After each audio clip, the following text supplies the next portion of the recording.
रफ्तार पर अब लगेगी रोक, डिलीवरी से पहले जिंदगी की सुरक्षा।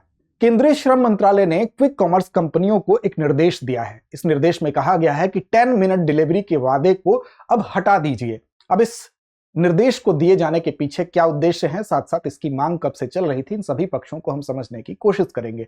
अब इस निर्देश के बाद जो कि श्रम मंत्रालय के द्वारा दिया गया है, दरअसल इसका प्रभाव जितनी भी क्विक कॉमर्स कंपनियां हैं उन पर पड़ेगा। इसके अंतर्गत जैसा कि आप जानते हैं, क्विक कॉमर्स कंपनियों के अंतर्गत जैसे कि ब्लिंकिट हो गया, स्विगी हो गया, जोमेटो हो गया, जेप्टो हो गया, ऐसी कंपनियां आती हैं इसके दायरे में।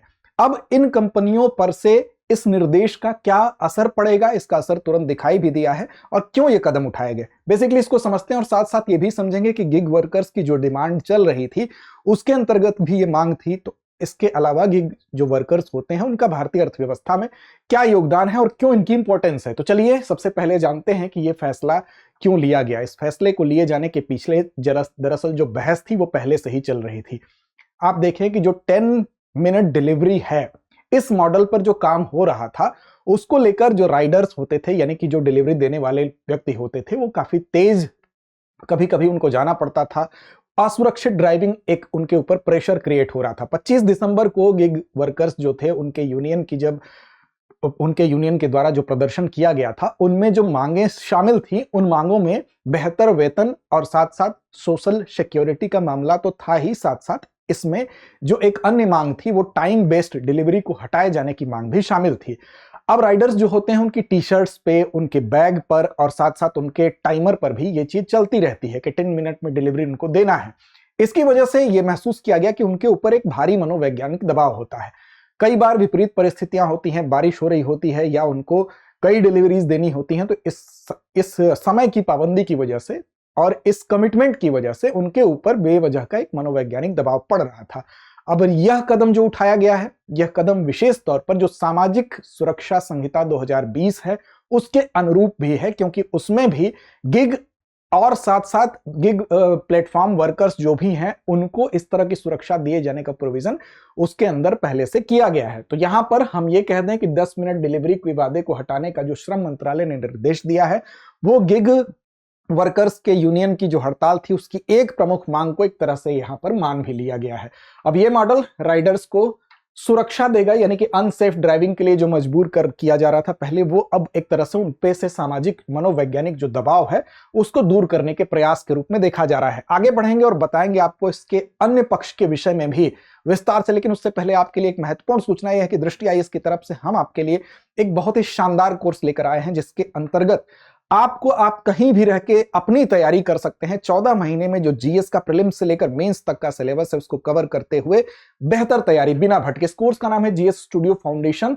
अब इस कोर्स में आप 24,999 रुपए में अपनी तैयारी को, प्रीलिम्स से मेंस तक की तैयारी को कर सकते हैं। 18 महीने इसकी वैलिडिटी। इसकी बहुत सारी खास बातें हैं। देखिए, इसमें 1250 प्लस घंटों की आपको क्लासेस मिलेंगी, इसमें 18 क्लास टेस्ट मिलेंगे आपको देने को, और साथ साथ ये प्रीलिम्स और मेंस दोनों से संबंधित होंगे। इसके अलावा आपको करंट अफेयर का जो महत्वपूर्ण सेक्शन होता है उसके लिए आपको 2 साल के क्लासेस का एक्सेस मिलेगा, उसके लिए प्रिंटेड मटेरियल्स मिलेंगे।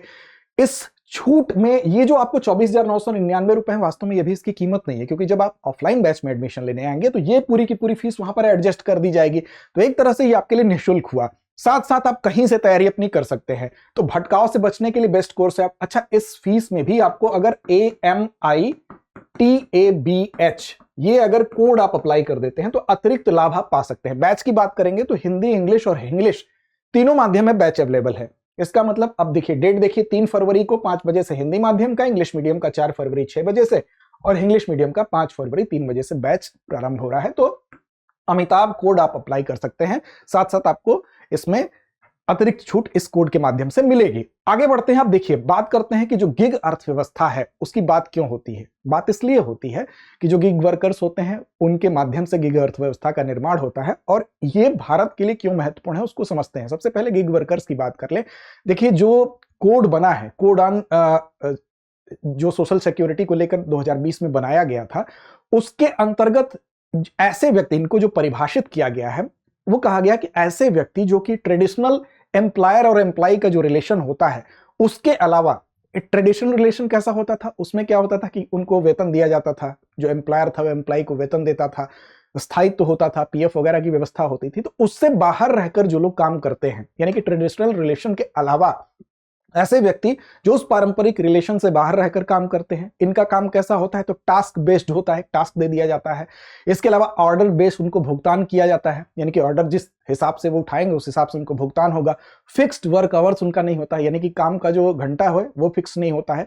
अब इनकी भी दो कैटेगरी होती है गिग वर्कर्स की, एक होती है जो प्लेटफॉर्म बेस्ड, एक होती है गैर प्लेटफॉर्म बेस्ड। प्लेटफॉर्म बेस्ड जो गिग वर्कर्स होते हैं उसमें इनको एक ऑनलाइन डिजिटल प्लेटफॉर्म से ये जुड़े होते हैं। इसी के अंतर्गत आपके ये तमाम जो डिजिटल प्लेटफॉर्म से जुड़े जितने भी आप देख सकते हैं, चाहे ओला हो गया, उबर हो गया, जोमेटो हो गया, ये सब प्लेटफॉर्म बेस्ड गिग वर्कर्स की श्रेणी इसमें आती है। और जो बिना गैर प्लेटफॉर्म बेस्ड होते हैं, जिसमें कि मान लीजिए कि कोई ऑनलाइन अगर फ्रीलांस पे काम करने वाला कोई ट्यूटर हो गया, तो वो श्रेणी में आएगा। अब देखिए यहां पर इंपॉर्टेंस की बात हो रही है, तो इंपॉर्टेंस पहले तो इनकी तादाद की अगर बात की जाए, जो चिंता हो रही थी, अगर देखिए इनके औसत आयु की बात करें तो लगभग 27 वर्ष जो है इनकी औसत आयु है। गिग वर्कर्स की बात की जा रही है, लगभग 18,000 इनकी औसत सैलरी है। इसके अलावा 71% ऐसे गिग वर्कर्स हैं जो कि अपने परिवार में एकमात्र कमाने वाले हैं। साथ साथ आप याद रखिएगा कि एक 4.4 सदस्य जो औसत आया, 4.4 सदस्य एक गिग वर्कर के परिवार की स्ट्रक्चर की संरचना है, यानी कि एक गिग वर्कर जो कमा रहा है उसके पीछे 4.5 लोग लगभग उसके पर आश्रित हैं। अब इस तरह से इनका रोल देखिए कि भारतीय अर्थव्यवस्था को ये कैसे मजबूत कर रहे हैं। तो देखिए एक तो सरकार के लेवल पर आप देखेंगे तो 56% रोजगार का सृजन इनके द्वारा किया जा रहा है, 56% रोजगार पैदा करने का काम ये कर रहे हैं। साथ साथ आर्थिक पक्ष से अगर आप देखेंगे तो इसमें नीति आयोग ने एक रिपोर्ट दी थी अपनी, उसमें यह कहा गया था कि वर्ष 2030 तक लगभग 250 बिलियन डॉलर का ट्रांजैक्शन इसके माध्यम से होगा। तो यह भी एक महत्वपूर्ण स्थिति है। साथ साथ ये आप देख सकते हैं कि यह कहा गया कि गिग वर्कर्स की स्थिति 2020-21 में 77 लाख थी, गिग इकोनॉमी में ये कार्य कर रहे थे। 2030 तक 2.35 करोड़ होंगे और प्रति वर्ष इसमें 13% की वृद्धि हो रही है, यानी 13% की दर से ये बढ़ भी रहे हैं। आने वाले समय में इनकी तादाद और बढ़ेगी। साथ साथ अब देखिए सोशल इनका क्या है, सोशल अगर देखिए इनका योगदान, तो जो कमजोर वर्ग है, बेसिकली कमजोर वर्ग का सशक्तिकरण हो रहा है। जैसा कि आपने देखा कि 4.5 व्यक्ति में एक व्यक्ति कमाने वाला है, तो कमजोर वर्ग इसके माध्यम से उसका सशक्तिकरण भी हो रहा है।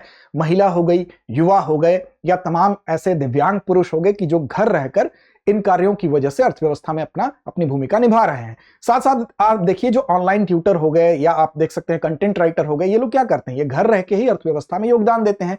स्टार्टअप की जो प्रारंभिक लागत होती है वो बहुत कम होती है, तो ये इसका फायदा होता है। श्रमिकों को एक फ्लेक्सिबल वर्किंग कंडीशन मिलती है, यानी कि वो किसी स्थान पर रहकर काम कर लेते हैं, वो उनके लिए स्थान की बाध्यता नहीं होती है। साथ साथ वो ऑनलाइन माध्यम से काम कर लेते हैं। फिर डिजिटल साक्षरता भी इसके माध्यम से बढ़ती है। साथ साथ आप देखिए तो संचार कौशल भी डेवलप होता है और सस्ती और तेज सेवाओं का विस्तार तो हो ही रहा है। तो भारतीय अर्थव्यवस्था में जहां 1.25% जीडीपी में योगदान इनका बताया जा रहा है कि 2030 तक अगर इसी गति से ट्रांजैक्शन होता रहा तो वो जीडीपी का 1.25% होगा। तो आप समझ सकते हैं कि भारतीय अर्थव्यवस्था में भी इनका योगदान किस तरह से है। तो ये जो बहस चली है उस बहस में ये एक पहला सकारात्मक कदम उठाया गया है।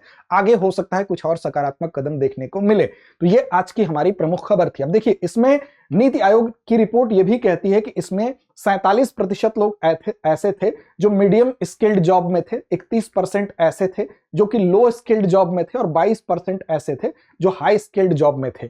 तो ये डिफरेंट एरियाज को कवर भी करते हैं, ये भी आंकड़ा ये बता रहा है। इसमें ये अलग अलग आपको आंकड़े दिए गए हैं कि किस किस फील्ड से कितने कितने लोग जुड़े हुए हैं, ये आप देख सकते हैं।